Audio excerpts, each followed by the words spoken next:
ganun, Ma. Lagi akong nagtitiwala sa mga tao. Para saan? Para masaktan ako. I could undo everything that happened. Hindi ko na papapasukin si Leon sa buhay ko, Ma. Hindi na ako magtitiwala sa kanya ulit. Huwag kang lalapit, Leon. Dahil alam ko na ang lahat na dapat kong malaman. Umalis ka na sa buhay ko. Huwag ka nang babalik dito.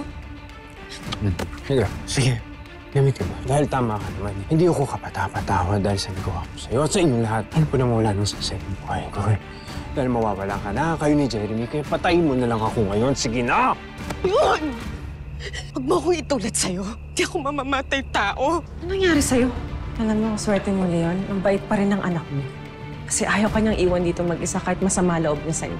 Tinanong ko si Christy kung pwede niya akong patayin. So pati sa pagpatay sa'yo, pangalawa kay Christy. Kailangan mo pang mabuhay, Leon. Kasi kailangan mo pang bumawi sa lahat na nasaktan mo. Minsan, di mo naman talaga akong isip eh. Huwag mo naman sa nabigyan. Mas importante sa'yo, si Nanay Christy at si Jeremy.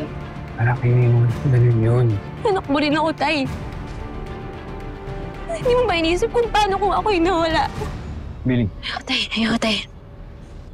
Ang alam naman namin all this time, mahal na mahal ka nun ni Leon. Ewan ko sa kanya. Alam niyo, sinayang niya lang lahat ng pagbabagong ginawa niya sa buhay niya para kay Jeremy. Sa isang iglap, nagpakain siya sa galit niya. Tapos bumalik sa pagiging utak rebelde. Is that why you're putting weapons all over the house? Para pag bumalik si Leon, ready ka? Ganun ba yun? Ay nako, Kaz.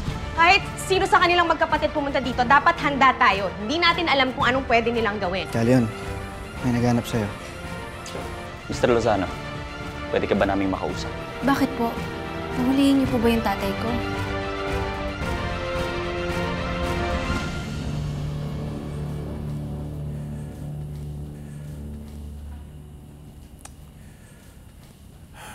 Nakita lang kami sa labas. Inaabangan niya ako. Siguro kung pupunta ako kay Christy, susundan niya ako.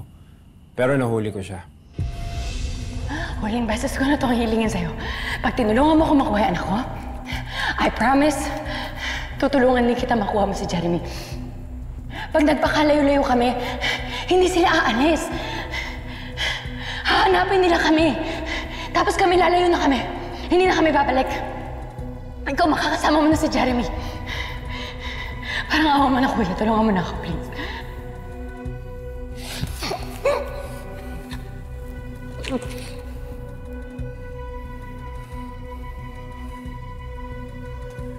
Sigurado yung walang masasaktan.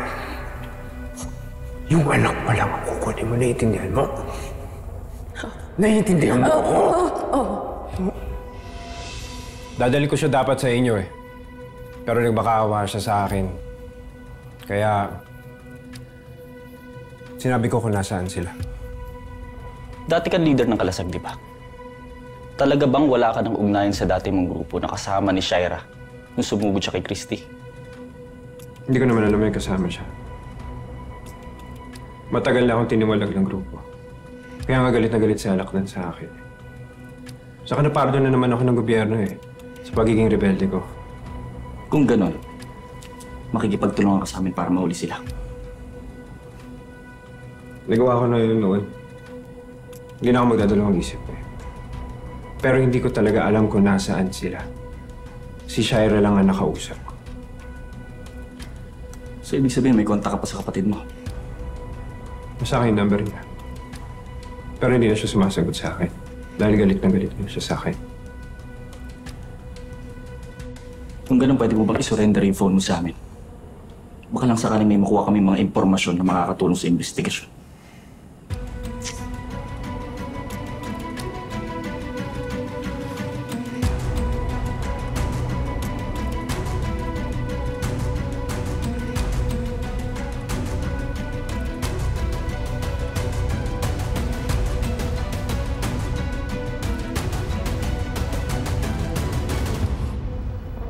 Mukhang tayo na lang talagang dalawa yung magkakampi. Ayap na Leon yan, wala talaga siyang kwentang kapatid. Panindigan na natin to, Shaira. Dahil ayoko nang bumalik sa gubat na yon. Kapag napalaya ko si Alakdan, gamit yung pera mo, kukumbinsihin ko siyang magpakalayo-layo na. Hindi naman yung pangarap ko para sa amin dalawa ng anak ko. Lalayo ko na siya dito. Gusto ko na lang mamuhay ng tahimik sa lugar kung saan walang nakakakilala sa amin. Paano mo malalaman kung nasan si Junior wala ka namang contact sa kapatid mo?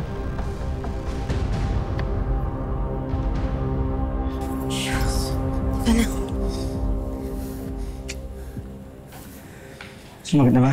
Iblak? Naman. Nasaan yung tatay mo?